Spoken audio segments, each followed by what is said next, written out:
Hi. Oh, you can hear me, right? Yeah. Okay, good. Good. Okay, so this first, I'm going to start with a little quote which made me cry, and it's from a great book by Kate DiCamillo, and it's called The Miraculous Journey of Edward Tulane, which is, you read that and you'll just cry and cry. And I read that out loud to the boys. We read about every night until they were about 11 and 13, just because we liked to do it. So the heart breaks and breaks and lives by breaking. It is necessary to go through dark and deeper dark and not to turn. So that's just basically the big idea of that is, you just gotta go through it.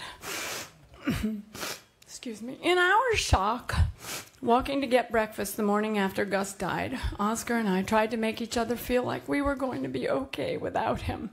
We hadn't really slept, but it was a sunny day, and we knew we needed to get out of the house and into the world for comfort.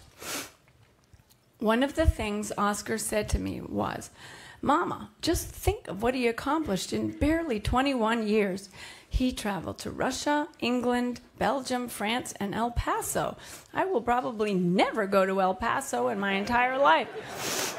I mean, most people never get to do in their entire lifetime what Gus did in just 21 years. Many people have said these same words, more or less, to me over the past couple of weeks. Gus did it. He lived his own life on his own terms. He was a stubborn, driven, talented, crafty, observant, and tender young man. Gus was also vulnerable. He hurt terribly when his friends' parents said he was no longer welcome in their homes, once he had stopped performing well in school and had stopped playing sports. Long before that, though, Gus understood that many good people suffered injustice because of what they looked like or how much money they had.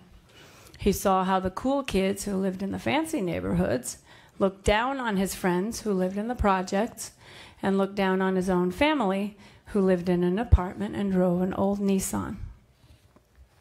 Gus got fed up with that world. He rejected it, and he rejected being molded into a box. Probably Emma, Ian, and Carmelo know more about why he began to feel that way. When he locked himself in the garage and got his first tattoo, he began to make his rejection of the box public. He dared the world. That's when some of his friends' parents told their sons and daughters they didn't want him to hang around with Gus. He cried when he told me about that. That's when the adults at the high school began to look at him askance. He set his jaw when he told me about that. With a keen eye for injustice, Gus raised the ante. He added to his tattoo. He pierced various parts of his face: his ears, nose, lip, eyebrow.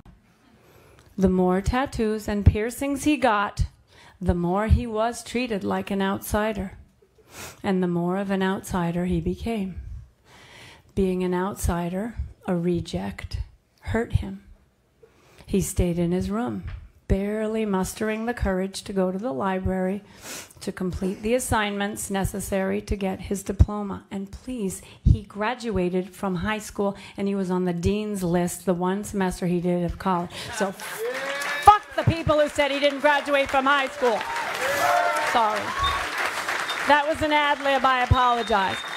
And he did it because of his, oh, I'm sorry, he liked Mr. Balsamo and Mr. Petchower, but he liked Mr. Balsamo more because he had tattoos. And he did it because of his love and gratitude for Mrs. Hartman, who saw him for who he was, not what he looked like.